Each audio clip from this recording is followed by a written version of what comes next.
Hello, good evening everyone. So now we are going to start our next lecture.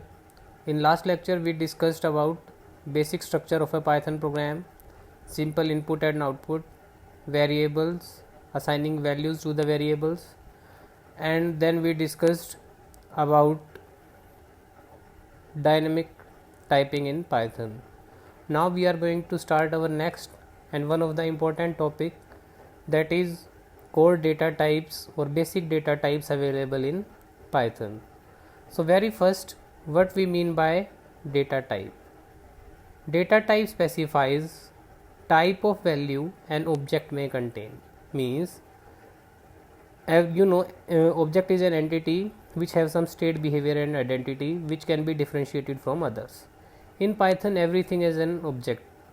Whenever you are using any variable, any literal, any array, list, all these are objects. Now data type specifies the type of value an object may contain and operations allowed on that. Suppose I write int as the data type. Int stands for integer. Int means positive or negative number without any decimal point. So there are some basic data types or core data types available in Python. These are numbers, string, list, dictionary, tuple, files and sets. Now we are going to discuss all these data types one by one. So now very first we are going to discuss about first category of data type, and that is about numbers. Number means the values on which mathematical operations can be performed. There are basically three type of numeric values that we can use in a Python program. One is int, one is float and one is complex numbers. These are the three type of values that we can use. One is int, one is float and one is complex number. Other than these three, we can also use bool or boolean as the data type. Very first, that we can use integers, decimal values and we can use complex numbers. These are the three type of numeric values that we can use in a program of Python. Integers means positive or negative numbers without any decimal point. Float means positive or negative number with a decimal point, and float numbers can also be represented in exponential form.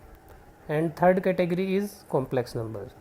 So very first we are having an example that we are going to assign value 3 to A and 4.56 to B.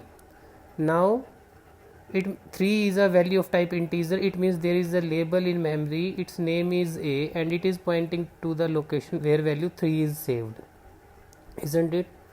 And whenever you will check the type of A, then it will print class integer or class int.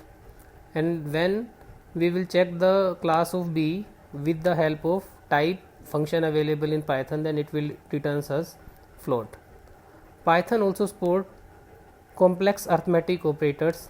Here we write C is equal to A by B. Here A, B, C, all these are numeric objects or numeric values, and whenever you will use dir of A or dir of B, dir is basically a predefined function in Python which will return you the operations which are allowed on the object A and B that we have used in our program. Here one is of type int and another is of type float.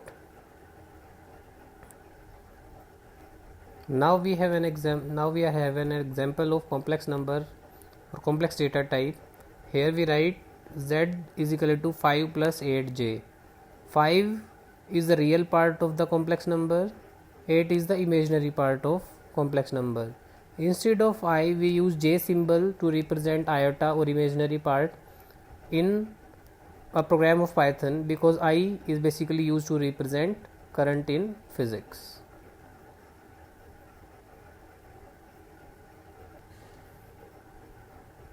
Now we are going to start our next type of data type, and it is one of the important data type of Python, that is string. String is basically a collection of alphanumeric characters, or you can use any special symbol, enclosed in single, double or triple quotes. It means collection or sequence of any characters which is enclosed in single, double or triple quotes is known as string. And here each element of the string is represented with a specific position that is known as index of the string. We can access individual elements of the string, we can completely traverse a string, and we can also perform certain operations on the screen in the string. The index of string begins with 0. Here in our example what we write, s is equal to hello. It means s is a object or a label which is pointing to a location where hello is saved. Now hello is not saved continuously, it is basically stored at different locations. It means h will be stored at different location, then e, then l, then n, then o. Index of h is 0, of e is 1, l is 2, l is 3 and o is 4. This type of indexing is known as forward indexing, and indexing can be used in the reverse direction also, that begins with -1, -2, -3, -4 and it will be -5 for h. Okay, so you can see in the screenshot also that we write s is equal to hello, we print len of s. Len is a function that returns length of the string, it returns us 5. Then we write s square bracket 0, s square bracket 0, it means value at the index 0, it is h, we are getting h. Then we write s square bracket 4, value at the index 4, it is o. Then we write s 5, so it is an error out of bound or out of range. If we write s of -1, then it is returning 0. S 3 colon, now we are doing string slice. We will begin from 3 and we will go up to the last, so it will return us l and o.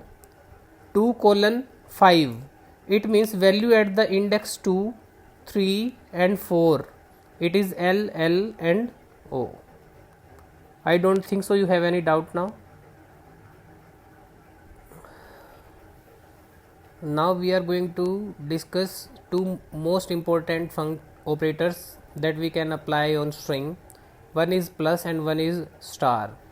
Here plus operator performs the string concatenation operation and asterisk operation performs the replication task.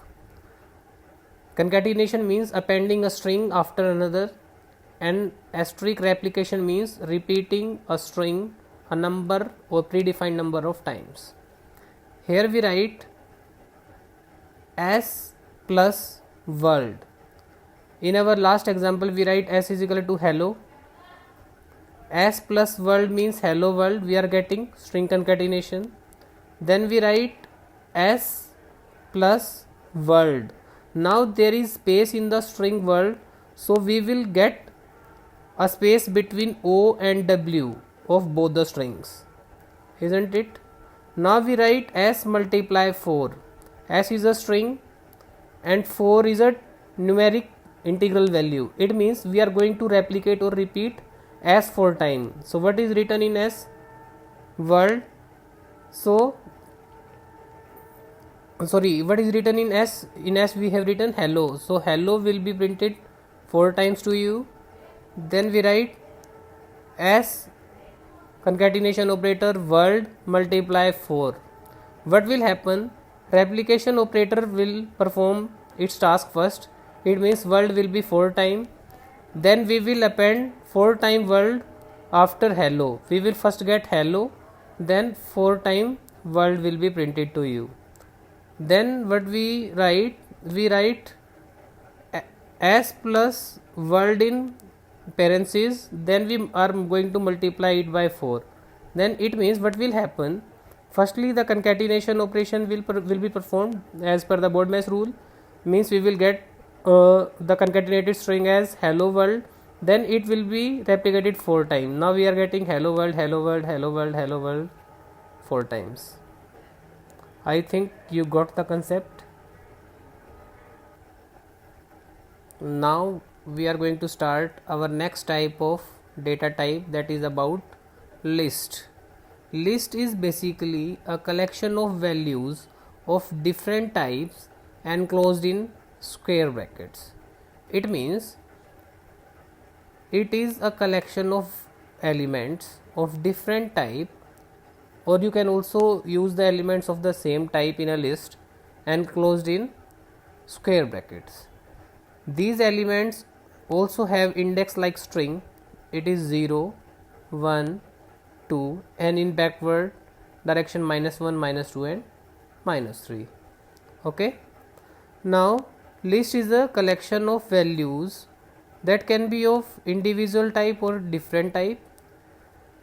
These are equivalent to arrays in other languages, like in C and C++ we use concept of arrays. Array is basically collection of homogeneous data elements, and lists do not have a fixed size and they can be expanded and contracted as per the need. It means like in array what we basically does in C and C++, we specifies the type and then we specify the length of the array, but the list that we use in Python can grow and shrink as per the requirement.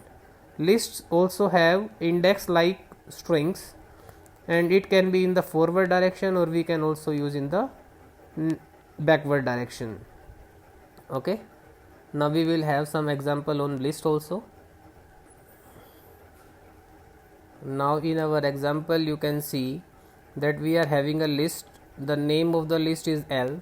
It is having 3 elements 1, 2, 3, 3.14 and hello. First element is of type integer, second is of type float, and third is of type string. That's why we says list can hold value of any type. If we will write L and we will press enter, then we will get the list. If we write L of 0, means the value at the 0 index of the list, then it will return 1, 2, 3 to us. Thereafter what we are doing, we are using the concept of nested list. Nested list means a list within another list. We write DDL is equal to 1, 2, 3, 4, 5, 6, 7, 8, 9. 1, 2, 3 itself is a list, but it is used as an element in a list. Now when we will print DDL, then it is printing 1, 2, 3, 4, 5, 6, 7, 8, 9. These are separately enclosed in square brackets. Then outer square brackets are for the DDL list itself. Now what we are printing DDL 2, 1. It means in the first square bracket we write 2 and in the second we have written 1. So what will be the output? Can you please tell me? Now you can say on DDL 0 we are having 1, 2, 3, on DDL 1 we have 4, 5, 6, on DDL 2 we have 7, 8, 9, and at the first index of second what we have 0, 1, it is 8, so we are getting an answer as 8. Now we are going to start our next data type, that is about dictionaries. Okay, like list that we enclosed in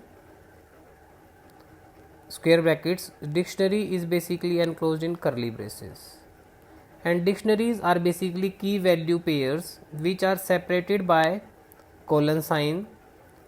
And one thing that I want to tell you, that the key that we will use in dictionary before the colon sign must be of a immutable type. And what is the meaning of mutable and immutable, we are going to discuss at last of this video also. So dictionary is an unordered mapping of name and values separated by the colon sign. Okay, suppose what we want to do, we want to save the contact number of our friends or our family members in our mobile phone number. Then we write their name, we write their mobile phone number, and it can be saved. Suppose we don't have the concept of dictionaries and we have the concept of list, and I want to access a mobile number of any of my friend. Now in list what we have the concept of index 0 1 2 3, that what we can write. But here what we can do, we can use a name or the name of your friend as a key, and then we can assign a value, or you can say mobile phone number, to that particular key. And no two keys can be same, like whenever we save a contact in our mobile phone, then two contacts we can save with a single name in the smartphones. But if we are using a traditional phone, then we cannot have a same name for the two contact numbers. We need to have a change in the name also. So, and dictionaries are unordered, it means there is no concept that you can access the second element or the third element or the fourth element. You can access the individual element of the string with the help of the corresponding valid key available in the dictionary. It is basically based on the concept how human beings remembers associations.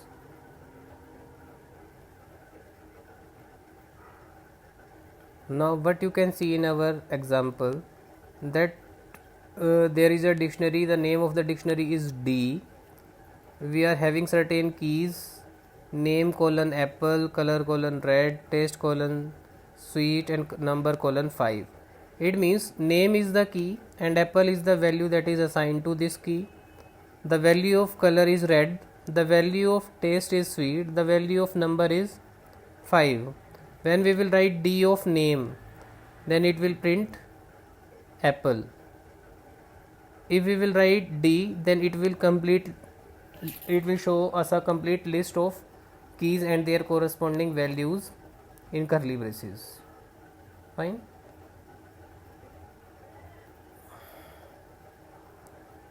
Now we are going to discuss about files in Python, because files are basically used to store the information permanently into our computer system.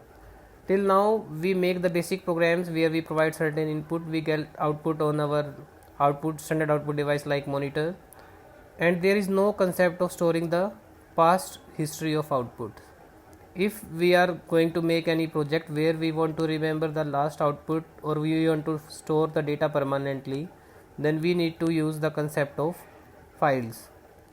A file that we will use in our Python program can be used for the read purpose.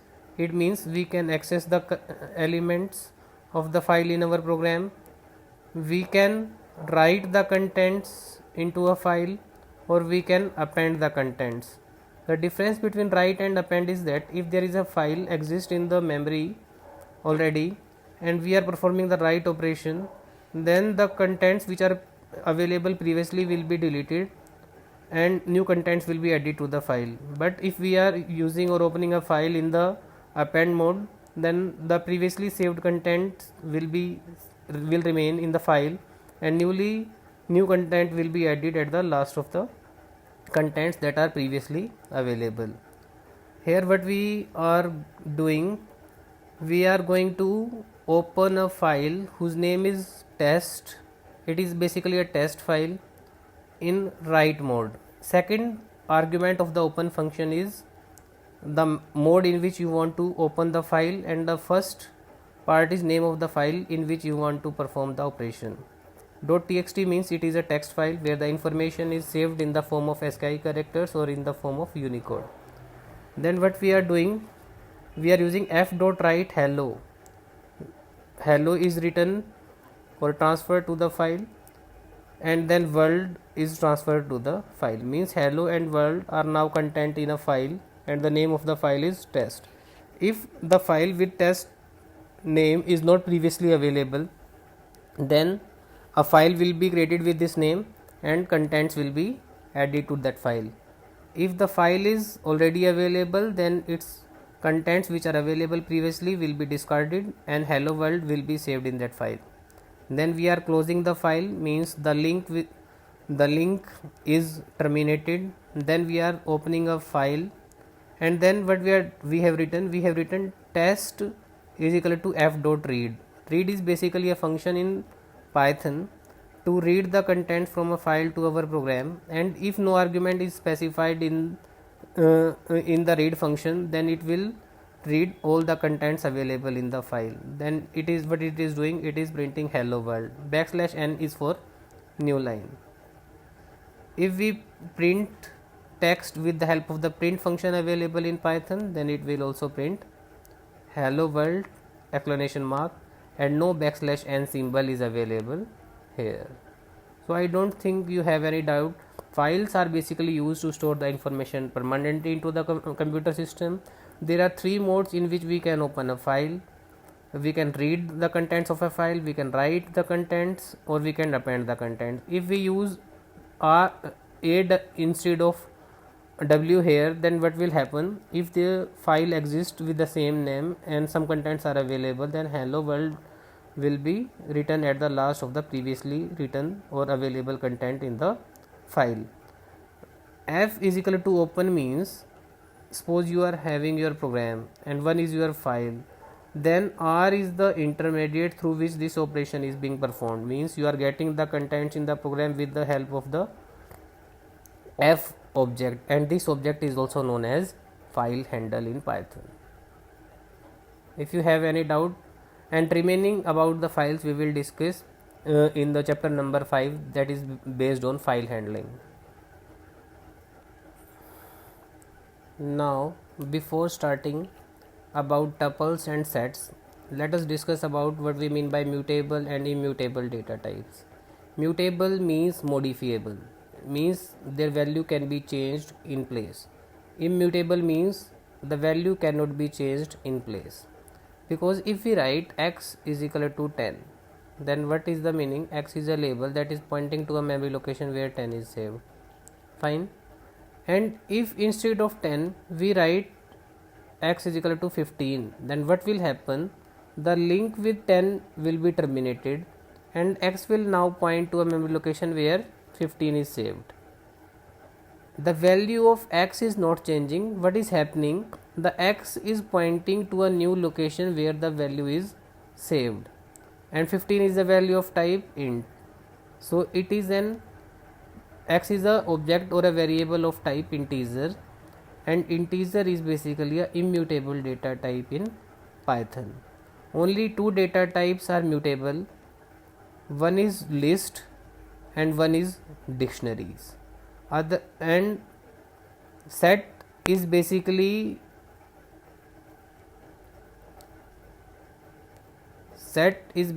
a collection of elements that is not in our syllabus in that much detail, and these can also be modified. It means the individual elements of the set can be changed. So list, dictionaries and set. Basically we discuss about list and dictionaries only. List and dictionaries are the immutable data type available in Python, and these two are part of our syllabus also. Here what we can see, we have the example. We write s is equal to hello in our previous example of string. Now if we are printing s of 0, then it is printing capital H, isn't it? And if we are writing an assignment statement here, s of 0 is equal to small h, then it also allow me s of 0 is equal to h.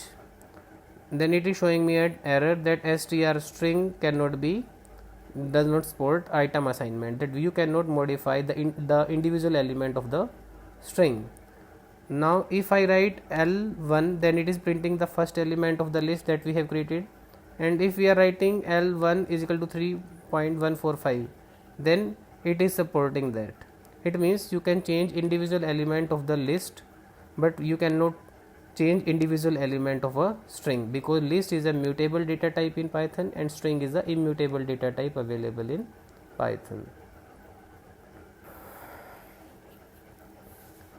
Now we are going to discuss about next type of data type, that is about tuples. Tuples are immutable data types in Python, like list that we enclose in square brackets. For tuple we use simple brackets, and we can use elements of any type in a tuple also, but individual element assignment is not available in tuple. Tuple basically maintains integrity of the data so that it cannot be modified by any person. The contents of the tuple are read only and they cannot be modified. These are immutable lists, you can say. Now we are going to start or discuss about our last type of data type available in Python, that is sets. Set is basically a concept of mathematics where we write a set of elements, and it is basically available in Python after version 2.4 to support the set theory concept, like you can perform union, intersection, set difference, all these operation, all these. Set is a mutable data type in Python, but the element that you will use in a set must be of type immutable type. Okay, it means whenever you will use a set, then you can use numbers, strings and tuples as their element, but list or dictionary cannot be a part of a set, or you cannot use an element which is of type list or dictionary in a set that you want to create in Python. Hope you enjoy the video, and in our next lecture we are going to discuss about expressions and conditional statement available in Python. So goodbye. Thank you for watching the video.